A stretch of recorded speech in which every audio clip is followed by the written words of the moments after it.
দাঁড়িয়ে খেয়ে নেবো। এখন আর আমার বসে খাওয়ার মতন সেই সময়টা নেই।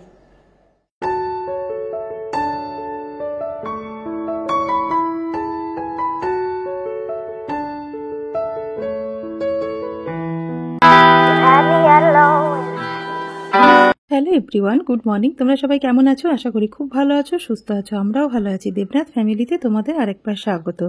আজকে হচ্ছে বুধবার আর ঘড়ি কাটাতে বাজে এখন সকাল 9টা। তো এখন থেকেই ব্লগটা শুরু করলাম তোমাদের সাথে নিয়ে, সঙ্গে নিয়ে।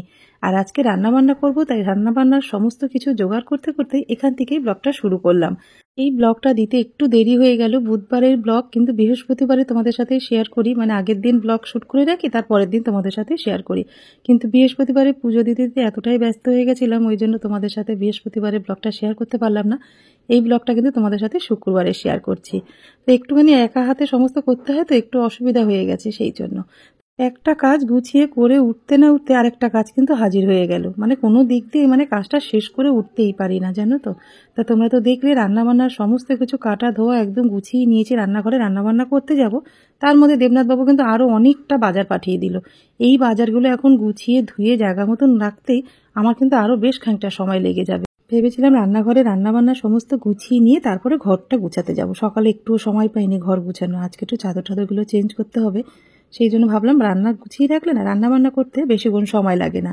ওই জন্য আমি সমস্ত কাজ কিন্তু গুছিয়ে নিয়ে করি, তাহলে কিন্তু আমার সময়টা একটুখানি বাঁচে আর কি। ওই সময়টা আমি কিন্তু অন্যগুলো কাজগুলো করতে পারি। কিন্তু দেখো রান্নাবান্না সমস্ত গুছিয়ে এসে এখন আমার এই বাজার সাজার নামাতে হবে সব। আজকে যা যা রান্না করব সমস্ত কিছু কিন্তু বাড়িতেই ছিল। তাও দেবনাথবাবুর হাতে হয়তো সময় ছিল, কেন সবসময় তো মার্কেট করে, ও সময় পায় না ঠিকঠাক মতন। যখনই সময় পায় তখনই নিতাইদার হাত থেকে বাজার পাঠিয়ে দেয়। দুধ, ব্রেড, বাটার এগুলো তো প্রত্যেক দিনের সকালের ব্রেকফাস্টের খাবার। আর দুধটা আমাদের একটু বেশিই লাগে। আর আমুল গোল্ড যে দুধটা দেখলে, সেই দুধটা কিন্তু আমাদের যখনই পাঠায় 2-3টে করে একসাথেই পাঠিয়ে দেয়। কেন আমাদের বাবু কিন্তু প্রত্যেক দিন ছানা নিয়ে যায় টিফিনে, ছানাটা কিন্তু প্রত্যেক দিনই খায়, সেই জন্য দুধটা একটু বেশিই লাগে।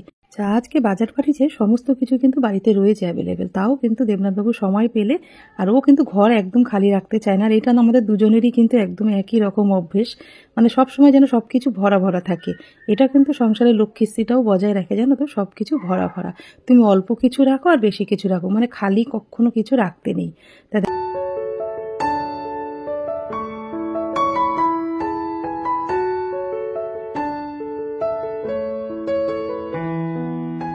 ঘরে বাজারঘাট সবকিছু গুছিয়ে রেখে এসেছি। এখন টেবিলের মধ্যেই রয়েছে, যেগুলো মানে পরে নিয়ে এসেছিল সেইগুলো এখন রাখার মতন একদম সময় নেই। ভাবলাম বাকি কাজগুলো করে নিই, তারপর রান্নাবান্না হয়ে গেলে ধীরে সুস্থে জায়গার জিনিস জায়গায় গুছিয়ে রাখা যাবে। তা কালকে সন্ধ্যেবেলায় জামাকাপড় কাচা হয়েছিল ওয়াশিং মেশিনে, রাত্রেবেলায় এসে দেবনাথবাবু মেলে দিয়ে গেছে ছাদে। তা দেখো কত সুন্দর সকালের মধ্যে শুকিয়ে গেছে। রাতে না জামাকাপড় আমরা বাইরে খুব একটা রাখি না, কিন্তু বেড কভারগুলো খুব প্রয়োজন ছিল সেই জন্য। আর বাবুর ঘরে না বেড কভারটা প্রত্যেক দিনই আমাকে সকালে চেঞ্জ করতে হয়, কেন স্যাম ঘুমায় তো। আর যখন সকালবেলা ঘুম থেকে ওঠে তখন প্রচুর মানে হেয়ার ফল, মানে বেড কভারে একদম পুরো বিছিয়ে থাকে, জানো তো, পুরো সাদা হয়ে থাকে। ওই বেড কভারে তো আমি ছেলেকে শুতে দিতে পারি না, সেই জন্য প্রত্যেক দিন ওর ঘরে বেড কভারটা চেঞ্জ করতে হয়। আর আমাদের ঘরে মানে সপ্তাহে হোক বা সপ্তাহে 2 দিন হোক বেড কভারটা আমাদের ঘরে চেঞ্জ করলেই হয়ে যায়। তো সমস্ত জামা কাপড় নিয়ে দেখো চলে এসেছি। এবার ঘরের অবস্থাটা দেখে বুঝতে পারছো, মানে একটা মানুষ কোন দিকে যাবো বলো তো। একবার বাইরে সামলাতে হচ্ছে, একবার রান্নাঘর, একবার ঘর, মানে এইভাবেই সকাল থেকে পুরো রাত পর্যন্ত এইভাবেই কাটে আমার দিনগুলো।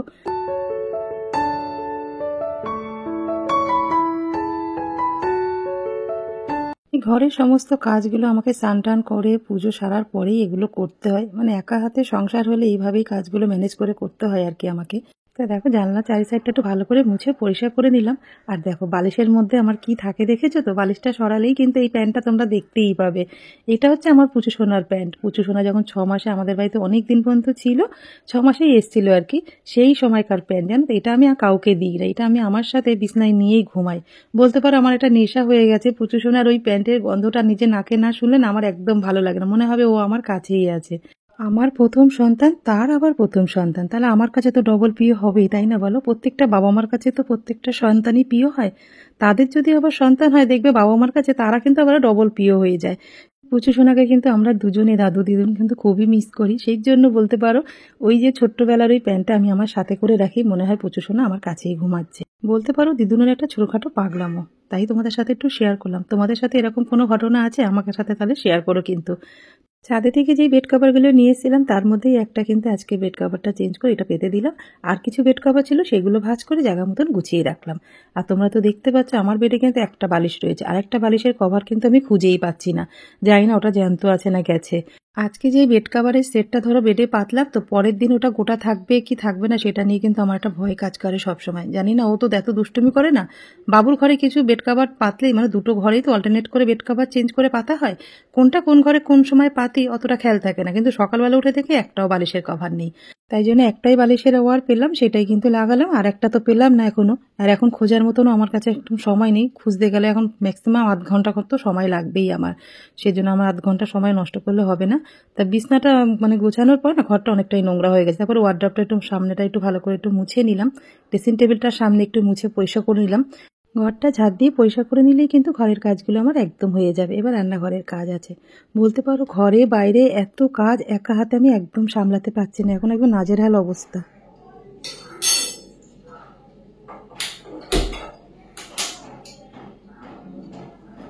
সকাল থেকে কাজে এতই ব্যস্ত, তোমাদের সাথে একদম কথা বলার সময় পাইনি, মানে একদম নাকে মুখে লেগে গেছে কাজ।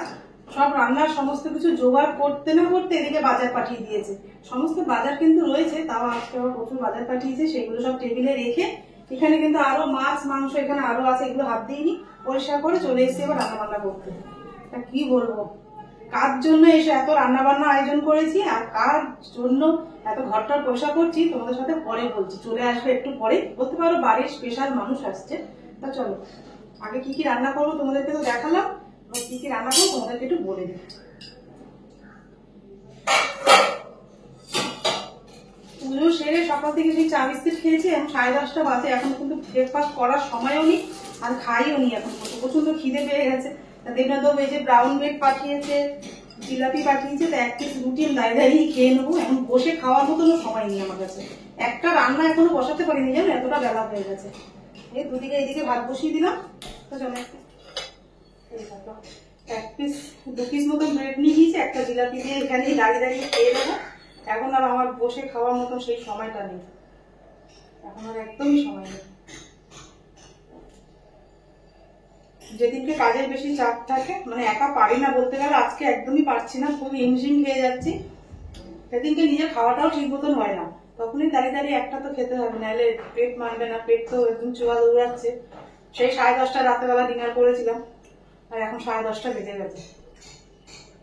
চলো খেয়ে নিয়ে কি কি রান্না করবো তোমাদেরকে এক ঝলক দেখিয়ে দিই, দেখিয়েছি, এবার তুমি বলবো কি কি রান্না করবো। আজকে রান্না করবো হচ্ছে, এখানে অনেক রকমের সবজি কেটে নিয়েছি, মানে শীতের সময় তো নানা রকম সবজি দিয়ে কিন্তু তরকারি খেতে বেশ ভালো লাগে। এখানে কুমড়ো আছে, বাঁধাকপি, আলু, তারপরে তোমার বেগুন, তারপরে এখানে রয়েছে দেখো কিছুটা দেখলাম পালং শাকও রয়েছে, ডাঁট সমেত পালং শাক। এইটা দিয়ে চিংড়ি মাছ দিয়ে কিন্তু চচ্চড়ি। দেখো দেখলাম ফ্রিজে কিছুটা মানে ঢেঁড়স রয়েছে, সেই ঢেঁড়সগুলো একটু শুকিয়েও গেছে, তাই ভাবে এটাও কিন্তু চচ্চড়ির মধ্যে দিয়ে দেবো। আর দেবো হচ্ছে চিংড়ি মাছ, চিংড়ি মাছ দিয়ে নানা রকম সবজি দিয়ে একটা চচ্চড়ি বা তরকারি বানাবো। এটা এই হচ্ছে রান্না করব। আর হচ্ছে এই দেখো এখানে বোয়াল মাছ, নুন হলুদ মাছের বানাবো হচ্ছে তেল বোয়াল, আর এখানে হচ্ছে সর্ষে পোস্ত দিয়ে বানাবো হচ্ছে পার্শে মাছের ঝাল। ব্যাস আপাতত এই রান্নাগুলো হোক, তারপরে তোমাদের সাথে পরে শেয়ার করছি। কটা করবো সেটা বুঝতে পারছি না, মাংস করবো কি করবো না ভাবছি, এগুলোকে করে নিয়ে দিয়ে 5 মিশালি সবজি বানানোর জন্য দেখো কড়াইয়ের মধ্যে আমি একটু বেশ খানিকটা কিন্তু সর্ষের তেল দিয়ে দেবো। তেলটা গরম হয়ে গেছে, ঢেঁড়সগুলো কেটে রেখেছি, এটা লাল লাল করে ভেজে নেবো।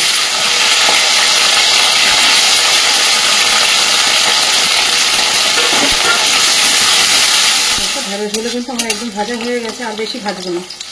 এর মধ্যে হলুদ নুন আমি কিচ্ছু দিইনি, হলুদ জল নুন দিলে না জল ছেড়ে দেবে, সেই জন্য আমি আর দিলাম না।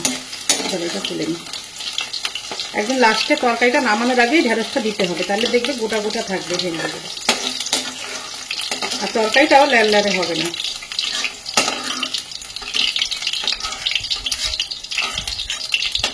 তেলের মধ্যে দিয়ে দেবো তেজপাতা আর হচ্ছে শুকনো লঙ্কা, দেবো একটু পাঁচফোড়ন। পাঁচফোড়নে একটু কালো জিরে কম থাকে, তো আমি একটু আবার কালো জিরে দিলাম। দেবো কিছুটা আদা, দেবো কটা কাঁচা লঙ্কা, দেবো একটা টমেটো, সব মতো নুন, হলুদ, এগুলো দিয়ে একটু ভালো করে নাড়াচাড়া করে এর মধ্যে দিয়ে দেবো চিংড়ি মাছগুলো।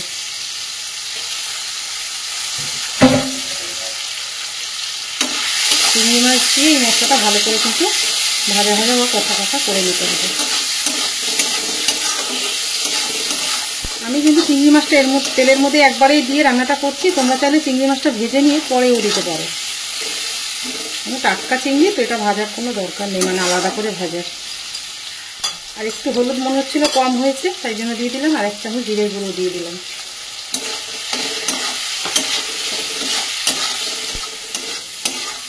ভালো মতন কষে গেছে। এবার সবজিগুলো এক এক করে দিয়ে দেবো। সবজি থেকে জল ছাড়বে।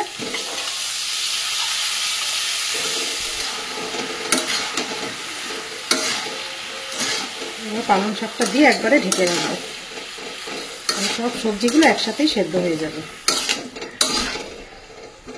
এই সবজিতে বেশি মশলা লাগে না। একটা জিনিস দিতে একদম ভুলে গেছি, কাঁচা লঙ্কা বাটা নেই, সেই জন্য কিন্তু আমি একটুখানি গুঁড়ো লঙ্কাও দিয়ে দিলাম এর মধ্যে। এবার পালং শাকটা দিয়ে দেবো।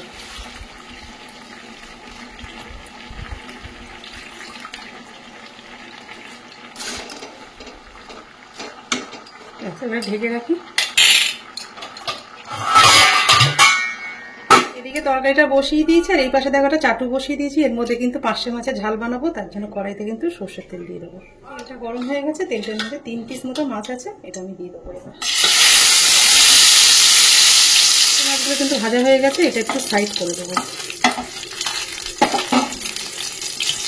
একটু কালো জিরে দিয়ে দিলাম।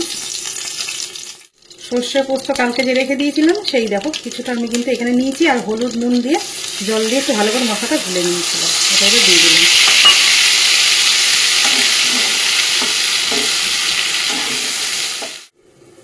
পাকা লঙ্কা, একটা টমেটো আমি গোল গোল করে কেটে রেখেছি, এটা এবার দিয়ে দেবো।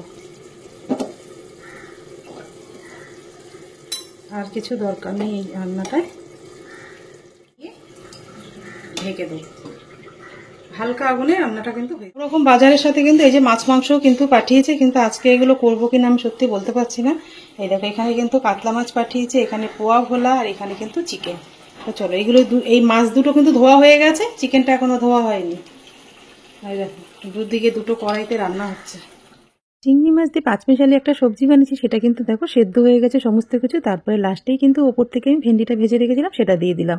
এখন কিন্তু আর ঢেকে দেবো না, কেন সব সবজি সেদ্ধ হয়ে গেছে। তারপরে কিন্তু এখন অল্প আগুনে কষাতে কষাতে একদম শুকনো শুকনো একটা চচ্চড়ি মতন বানিয়ে নিয়েছি। ওটা নামিয়ে নিয়ে তারপরে দেখো আলু বোয়ালের রসা বানাবো, তার জন্য একটা মিক্সার জারে সমস্ত মশলা আমি একসাথে বেটে নিয়েছি। হলুদ, নুন, লঙ্কার গুঁড়ো, জিরের গুঁড়ো, ধনের গুঁড়ো, পেঁয়াজ, আদা, টমেটো, সমস্ত কিছু মশলা, জিরে আর তেজপাতা দেওয়ার পরে তেলের মধ্যে মশলাটা দিয়ে আলু তো ভেজেই নিয়েছি, সেগুলো এবার রসা বানাবো। তা রান্না করতে করতে চলে আসলাম আমার স্পেশাল মানুষকে একটুখানি ওয়েলকাম জানাতে। এই দেখো আমার স্পেশাল মানুষ, তোমাদের বলেছিলাম না আমার কাছে স্পেশাল মানে ওই, জানো তো। আর আগে থেকে কিছুই বলিনি, কেন মনে হয় একটু দরকারে এসছে একদিনের জন্য, কালকে বাড়ি চলে যাবে, ওই জন্য আর আগে থেকে কিছু বলিনি। আমি যে কি আনন্দ হই ও বাড়িতে আসলে, তোমাদের বলে বোঝাতে পারবো না। মানে সবকিছু একদিকে, আমার পুচু সোনা আমার কাছে একদিকে। তা আনন্দেতে মানে আমি একদম, দিদা সারাদিন যে এত কষ্ট করেছি এখন আর কিছু মনেই হচ্ছে না, জানো তো। আর আগে থেকে কিছু বলি না কেন বলো তো, কিছু মানুষ আছে এত নেগেটিভ কমেন্ট করে, আমার মেয়ে আসলে বেশি, ওই জন্য কিছু বলতে চাই না, জানো তো। যে আসলে পরে নাই তোমাদেরকে বলবো, কেন এমন মানুষ আছে এত নেগেটিভ কমেন্ট করে। মেয়ে তার বাপের বাড়ি আসবে, থাকবে, এটাই তো স্বাভাবিক, তাই না বলো। তার জন্য আমাকে এত কথা শুনতে হয়, তোমার মেয়ে এতদিন আছে কেন, তার বাপের বাড়ি এতদিন পড়ে থাকে কেন, শ্বশুর বাড়ি কেন যায় না, কতদিন আর থাকবে, যে তাদের যে কি অসুবিধা হয় আমার মেয়ে বাড়িতে আসলে, সেটাই বুঝতে পারি না। ওই জন্য আমি আগে থেকে কিছুই তোমাদের সাথে বলতে চাইনি, যে আসলে তারপরে বলবো। সবাই তো আর খারাপ না, ভালো মন্দ নিয়েই আমাকে চলতে হবে। আমি তো তোমাদের আগেও বলেছি, আমি যেখান থেকে সোশ্যাল মিডিয়াতে এসেছি আমাকে এগুলো ফেস করতেই হবে। তা ছাড়ো, যা হবে ভালোর জন্যই হবে। তা রান্না বান্না তো আমার একদম হয়ে গেছে। আজকে মনে হচ্ছে আমার ফ্যামিলি একদম কমপ্লিট। দেখো বাবা, ছেলে, জামাই, মেয়ে সবাইকে একসাথে খেতে দিয়ে দিচ্ছে। আর তারা সিরিয়াল দেখতে দেখতে খাওয়ায় কিন্তু একদম মগ্ন হয়ে গেছে। ওদের খাওয়া হয়ে গেলে তারপরে কিন্তু আমি খেতে বসবো, কেন পুচু শোনা যে কোনো সময়। এদিক তাকা, এদিক তাকা, একটু গুড মর্নিং বলে দাও তো। সবাই ভালো আছো বলো, ভালো আছো বলো। এ বলতে পারে না শ্লোক, বল ভালো আছো।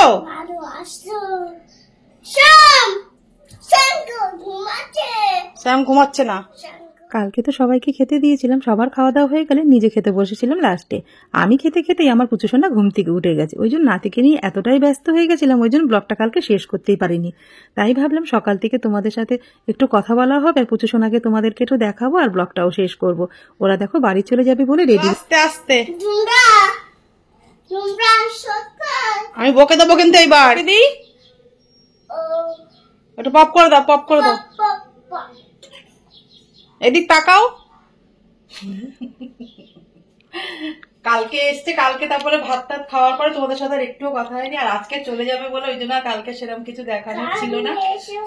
একদিনের জন্য এসেছিল, ওই বললাম না মনার শাখাটা যেখান থেকে নিয়েছি ওখানে একটুখানি দাদা বাবু কাজলটা আমার মুখে দিস না, তো ওখান থেকে একটুখানি কাজল এখন শাখাটা নিয়ে যাব ওইখানে, দাদা বলেছে চেঞ্জ করে দেবে ওখান থেকে, একদম যাদবপুর থেকে দেখছি বাবু, যাদবপুর থেকে এখন ট্রেন ধরে ওকে বাড়িতে দিয়ে আমি আবার বিকাল 5টার ট্রেনটা চলে আসবো। তাই ভাবলাম সকালে তোমাদের সাথে একটু কথাও হবে আর পুচুকে দেখাবো, আর পুচুর কাছে কে কে নাম লেখাবে বলেছো, পুচুর না তোমাদের নামটা ওর কাছে দিতে, ডাক্তার দেখবে একটু, ডাক্তার সেন নাকি ও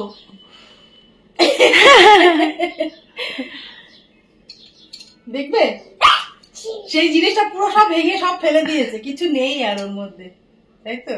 হ্যাঁ দেখো না কত আদর চলে যাচ্ছে। তা এখন দিয়ে আসবো, চলো। বেলুন ফেটেছে, টাটা দিয়ে দাও তো, বলো তোমরা ভালো আছো? আচ্ছা বলো ভালো আছো, ঠিক আছে বাই। আচ্ছা বাই বাই বলে দাও, বাই বাই,